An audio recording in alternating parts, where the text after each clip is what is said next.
Good morning, Muttonistas. Great to see you again on a sunny Manchester morning, and the fact that it's morning should tip you off that this is another day trip video.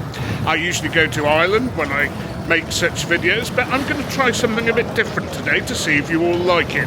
I'm going to go somewhere where there's not much stout involved, but some great food and drink. Barcelona in Spain. So join me, Muttonistas, for today's action-packed vlog, day trip to Barcelona.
So, Muttonistas, Terminal 2 is by far the best of Manchester's terminals, but be aware it is a 20-minute hike to get to those gates from security. And today's airline is Vueling, the low-cost arm of Iberia. Seats are a bit tight if you're tall, so get a premium seat if that's the case. And of course it's a lot cheaper if you're not travelling with baggage. That's where the heavy airfares come in. Obviously I don't need a bag for a day trip. I did pay about 95 quid for this, but I did book it 3 days ago. It was a last minute decision to come here. So if you plan well in advance, these day trips could cost you very, very little. Of course, according to what you spend when you get there. And Muttonistas, I know a lot of you will have watched and enjoyed that day trip to Belfast, and some of you complained that my usual special guest didn't appear in that video, but thankfully he's here today, Adrian, and also somebody you might not have met before, Charlie, both. And are you match fit today, Adrian? Hope so. Okay, that's good to hear. You match fit, Charlie? Excellent. And I, Muttonistas, am most certainly match fit. I had no alcohol whatsoever last night to make sure I could make the most of this day. And of course, I know some of you like a cheeky G&T or a beer at the airport. Not for me at this time in the morning. It's 9 o'clock now. Plenty we can have when we get there. I'm not going to bother showing you in-flight footage because it's not like it's Qatar Airways or anything like that. It's just another low-cost carrier. So, Muttonistas, I will see you in the promised land of Barcelona.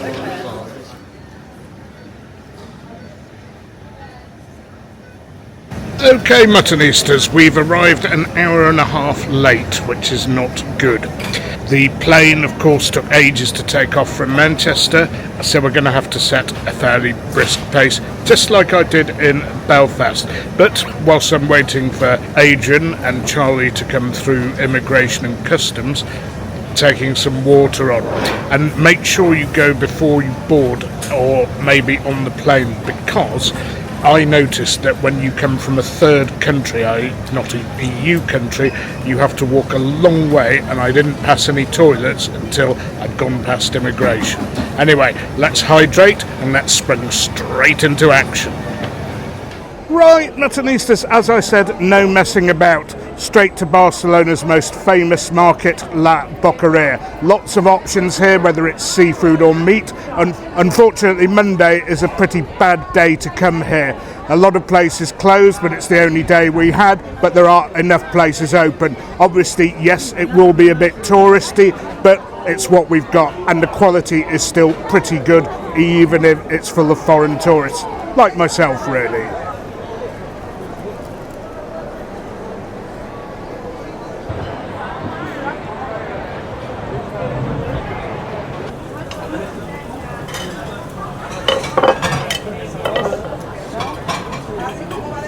Okay, Muttonistas, I've ended up at Bar Boccheria. There does seem to be quite a selection of seafood available here.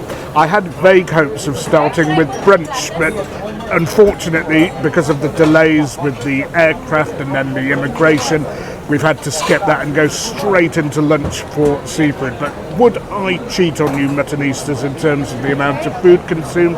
Absolutely not. We'll get 3 food places in and hopefully 3 places for beverages as well. And of course, every mutton tour has to start with an aperitif. And in Spain, what else would you go for? And particularly in this part of Spain, in Catalonia, than a cava. A gramona, absolutely my favourite. There was a very fancy gramona, but I think the normal gramona, the one that costs about €30 as it does here, is perfectly good. Ah, that's a good sound.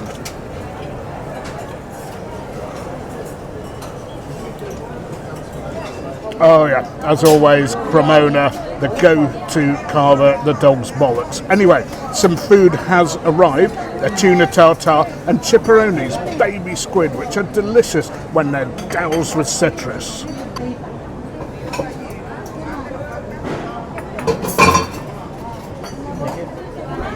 And cometh the moment, cometh the oysters. I'm not sure Charlie's had one before, but we will see whether he can join the pantheon of raw food lovers, because you know, Muttonistas, if it's raw, I'll devour. And finally, razor clams or navajas. These need to be really fresh. I hope they are. They look good, and again, they go so well with a bit of citrus. So the verdict from Charlie is, after his first ever oyster, they're all right. These are good oysters. They are particularly meaty, I have to say. So now on to the chipperonis, a quick slurp beforehand, of course.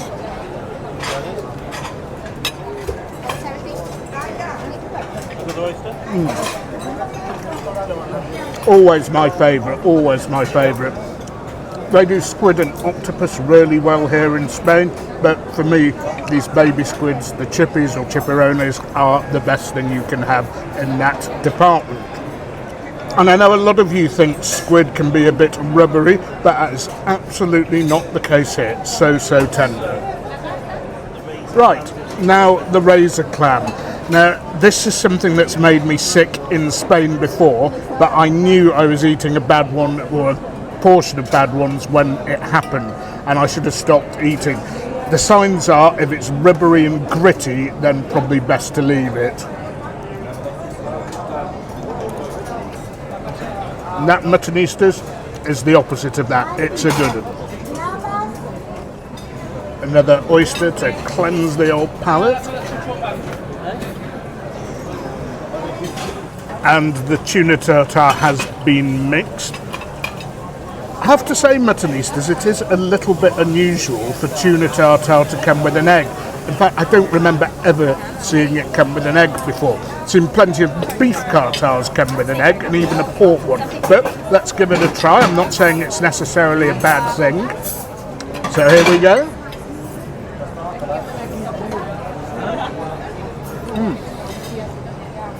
It's been given a very slight Japanese dressing. I can taste wakame seaweed there. As for the egg itself, I don't see the point. I don't think it does anything bad to the tartare, but it doesn't do anything for it either. And Adrian kindly putting the kettle on so I could have more tea. That is just the ticket. What a great start to the now rather rushed trip. Top-notch seafood at actually a reasonable price, as everything tends to be here in Spain. Anyway, another quick slurp. And we'd better be up and away to try something a little closer to home.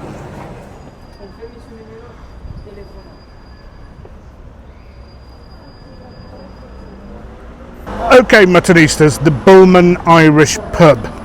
not a busy time of day for any pubs. Well, some, I suppose, service areas are quite busy, but not that many people here. But a lot of you keep asking me about Guinness in Barcelona. I'm not going to claim this is the best place by any means.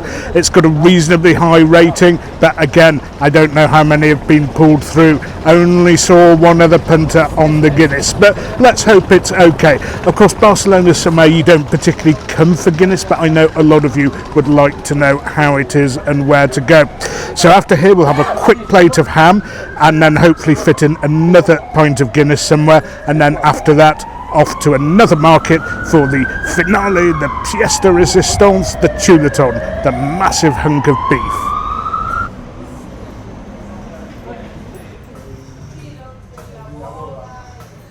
Having said that, it does look like a nice pint. The colour of the top, I think it's okay.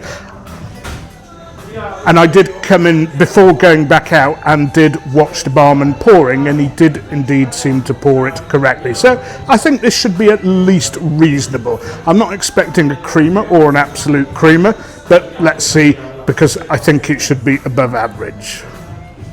Right, Muttonistas, at the Bullman Irish Pub, pint of Guinness, and you'll probably see that I've taken a sip. First dibs for Instagram. Some of you can't get your head round that, but you try it yourselves, having 2 pints in every single place you go to, and you don't get to review that many places. Anyway, I'll re-review it for you here.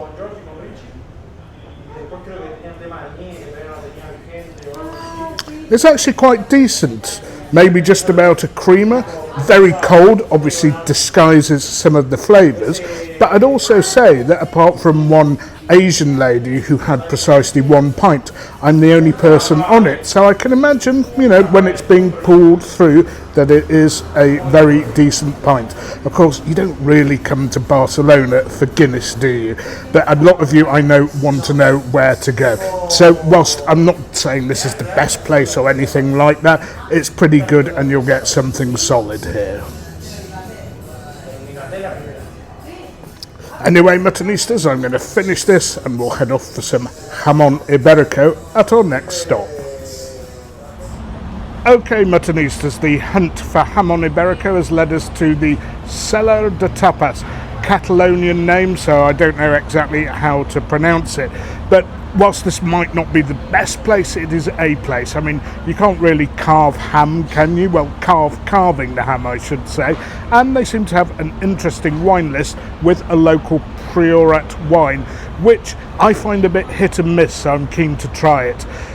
The holy grail at the end of this is the chuletón, and we really need to be there at 6:30. It's like 5:10, and we've got a pint to have after this.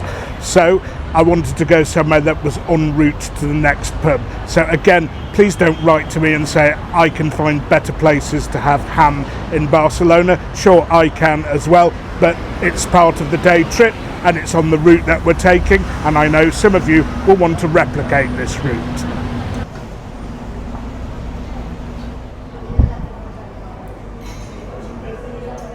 Yeah, sure.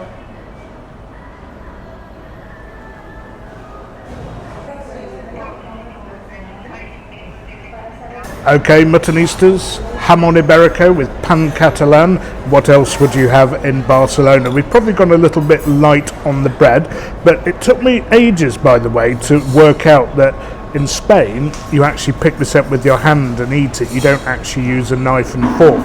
Probably means we're in a tourist restaurant, given they've given us a knife and fork, but the quality looks pretty good. It looks to me as if there's rich streaks of fat and it's reasonably moist. And that noise, by the way, was Adrian marinating the bread with red wine, so we'll probably get another pan catalan after that, although maybe he's made the culinary discovery of the decade here. And there is his little creation, Muttonistas. Anyway, the ham is fantastic. It's top notch. I don't know what the rest of their cooking's like, but as long as they've got the right produce and the correct conditions in which to store it, usually actually you leave the fat that you initially cut off the leg to preserve it on top of the area that's been carved. Anyway, a quick slurp. And given the bread's been bastardised a bit, I'll have one of these Pecos crackers. A bit more ham. We got two 70-gram rations for €14.90. That's actually pretty good value, that is. So, as time, as I said, is getting the better of us, and well, this wine is racing into form with the ham, we'd better eat this swiftly, go to the pub, and then have the centrepiece of the day, the chuleton.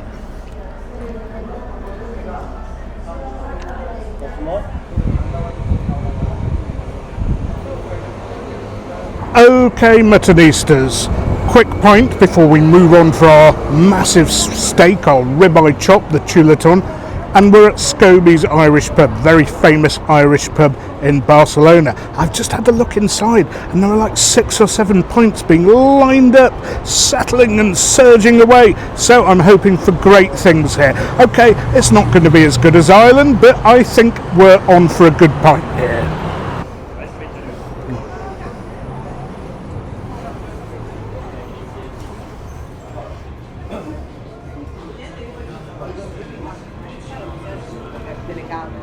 Okay, Muttonistas, Charlie is warming up here, limbering up for his second ever pint of Guinness. He's even got an old school glass with the large lettering. What a privilege. And here at Scobie's, what a place for him to try it in Barcelona. A nice intermission between the ham and the chuleton. So, Charlie, give it a go. Tell us how you find it.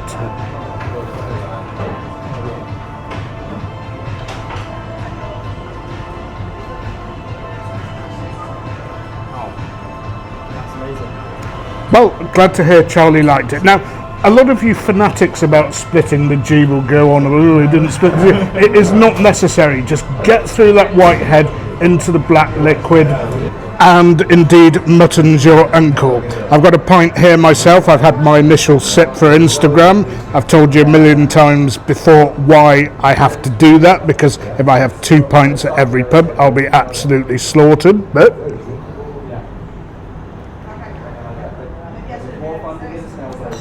there were so many of them lined up on the bar beforehand, I knew I was onto a good thing here. It's a creamer. This is better than the last place I went to. Okay, it's not as good as in Ireland, but you can't possibly expect that to be the case. But I'll be coming back here when I'm next in Barcelona, because I'm certifying that as a solid creamer. Anyway, Muttonistas, onwards and upwards. Another quick slurp. And shortly, time for the centrepiece of the day, the event you've all been waiting for, the chuleton, the massive ribeye chop that's specialised in Spain. Okay, Muttonistas, it's about 6:45, so the places that I can go to are a bit limited. Obviously, a Monday's made it more complicated as well, but we've come to the Angus Steakhouse in Eixample. I actually walked past here a number of times and the display looks okay. Whether the meat will be okay or not, I'm not sure. The wine list is a little bit South American, which is surprising because I would have preferred a Spanish wine, but I found one which is a bit pricey but pretty good. Anyway, let's hope this is the suitable finale for the day trip. They've got all the things I want here, a chuleton, a tartare and all sorts of other stuff, and I hope they can cook the meal that sends us off in style back to the People's Republic of Manchester.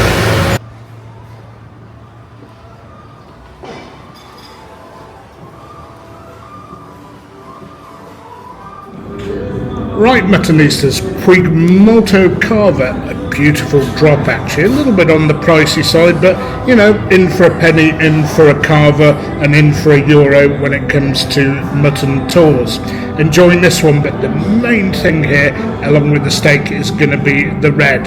Adrian's in a very carver and whitish mood, but don't worry, Muttonistas, I'm going to step up to the plate with an absolute belter of a red. And Muttonistas, the waiters asked me whether I want any recommendations. I know it's a bit touristy, they speak English, but don't forget the time, 6:45 we came here. You're going to get somewhere that's touristy, but it looks good, the meat looks good, and as I think Ray Charles used to say, I've got chuleton on my mind. Okay, Muttonistas, we're on the carver still because the red wine does need chilling down a bit. But the first dishes, the starters before the massive amounts of meat that are going to come out, have arrived. We've got beef cheek balls with a little bit of aioli, and we've also got a steak tartare with a sun-dried tomato on top. For your entrante. Thank you. Enjoy your food. A little bit of Catalan pan tomato, bread with tomato to help us on our way. There's the tartare, and there are the balls. And they've actually brought out the condiments for the steak a little bit early. 2 types of salt, white rock salt and Himalayan pink salt. Very, very important when you're having steaks to have that sort of salt. And my favourite sauce for steak, chimichurri, and for some reason some mustards appeared as well. Okay, on to the starters and the beef balls, and Adrian is going to remind us who exactly ordered these. What a fine choice to be, well. And who asked for these? I think it was a good choice. Okay. As always, Muttonistas, I have to be the judge of that. I'm being a bit uncouth, picking it up by hand.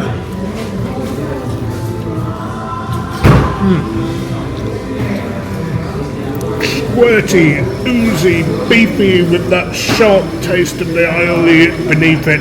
Absolutely beautiful.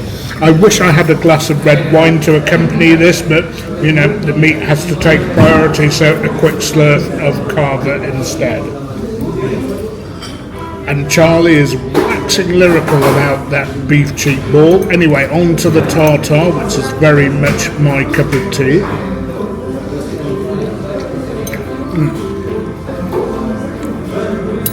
Beautifully prepared, absolutely cremerissimo, Muttonistas. Just the right amount of grain mustard in there to line it up. It's cut by hand, it's a good cut of meat. All that's missing is that red wine. Oh man, why don't they have a wine fridge in here? Because everything so far has otherwise been perfect.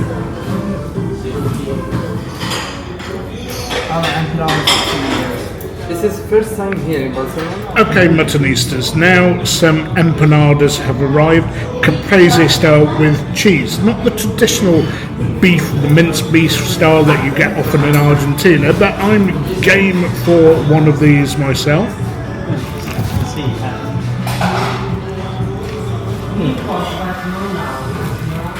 But very, very tasty. I was aware that this style of empanada did exist.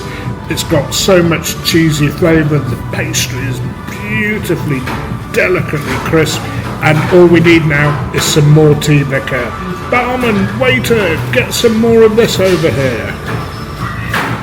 Oh, amazing. And sometimes, Muttonistas, when you go to Argentinian restaurants, they bring the chorizo, the morcilla, and the empanadas, and the pastry is too heavy. But no, this is light, this is perfect, it's good.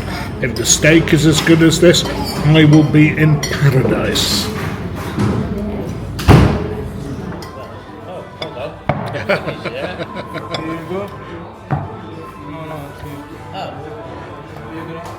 Now then, Muttonistas, have a look at this, take a look at this. If you're a meat molester, a meat fiend, you're going to absolutely adore this. There's a hot plate, a hot stone in the middle.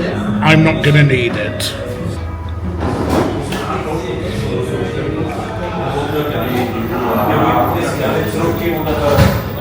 And just in the nick of time, Muttonistas, the red wine has arrived and it's about to be opened because it is going to be peaches and cream, just what this fine meat deserves.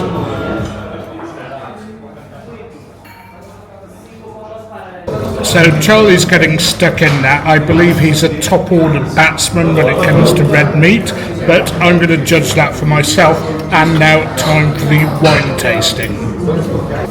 Okay, Polenta Estate Malbec, beautiful drop. I tend to buy it for about 45 quid retail in the UK, it's about 95 euros here, so not terrible in terms of market, especially since it's not Spanish. And if I could describe a wine to accompany meat as so, I'd call this an absolute creamer. Wine's still a little bit on the warm side though, so let's get it cooled down a little bit, but there's plenty of meat here, 3 kilos between 3. Of course, moderation is the word in terms of mutton tours, but I've noticed Charlie's committing crimes here and sticking it on the hot plate, but for his privacy and decency, I'll keep that off camera. Oh, beautiful, absolutely beautiful. And what's so important with muttonistas is not just the quality of the meat, the way they cook it, the way that they add salt into the cooking. Salt might be bash, but with beef it is so important.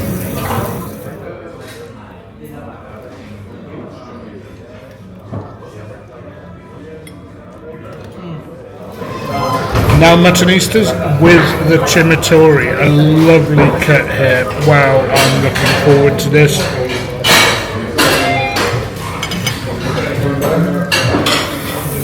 Oh muttonistas, what a sauce. I am absolutely delirious here. Let's hope that red wine just chills down a little bit and I will be in paradise. Anyway, I'll get on with this. Come back to you when we plough through most of the meat before we head off back to the airport to complete the day trip.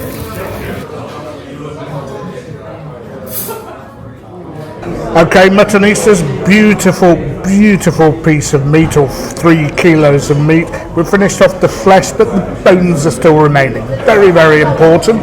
Quick slurp. Sad to report that Charlie's retired hurt for the time being, but don't worry, Mutton will step up to the plate, farm the strike, and deal with one of those bones. Oh, and what a drop of red. What a drop. So muttonistas, I think that we were served up 4 750 gram steaks because there are 4 bones here, and I'm grabbing one of them, the most rare one that I could possibly find, and obviously the bones should be cooked a little bit more, but it's where all the flavour is, muttonistas. I'm going to have a quick slurp and show you how it's done. And we honestly have more bones than Johnny Milton, aka John Holland, on a Wednesday afternoon. Some of you will understand that in joke, don't worry if you don't.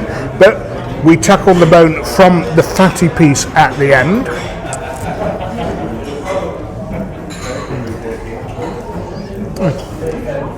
Chew away those juices and then dig into that flesh that is very close to the bone.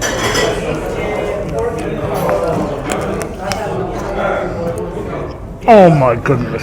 Oh my goodness. Oh. If food could ever be described as an orgasm, it would be this. Anyway, muttonistas, the rest of my dealings with this bone are a private matter between me and the bone, and I'll talk to you when I've sorted the bone out. Oh, dem bones.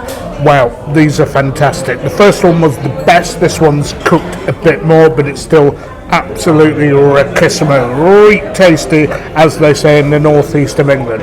Anyway, we better get the bill, maybe have a quick confession, but it might have to be at the airport, because guess what, muttonistas? We're cutting it fine again. And kindly the restaurant offered me a little shot. I think it's a lemon herb thing. Wanted a patcharan, but they don't have one. But we'll have this now, just to make sure that the meal's complete, and then we'll go to the airport and hopefully have a coffee and a brandy to finish the vlog off. Okay, muttonistas, end of the evening at Barcelona El Prat Airport, about to fly back to Manchester. We've got it all in a day. Thankfully, the flight is half an hour late, so we are enjoying refreshments at the Hamon Bar, the Ham Bar, so we can actually have a bit of refreshment here. I think it's called Thomas Enrique, a good brand of ham, but let's say goodbye because we need to cut the vlog off here. We've had far too many tonight, but until the next time, it's goodbye from Charlie. Bye, take care. And goodbye from Adrian. Cheers. And it's goodbye from me, the prime mutton, over a glass of Ribera del Duero. Until the next one, because they're coming thick and fast now from Asia, from Ireland, from America. Please remember to keep liking, keep subscribing, keep sharing, but most of all, don't forget, you can't beat a bit of mutton.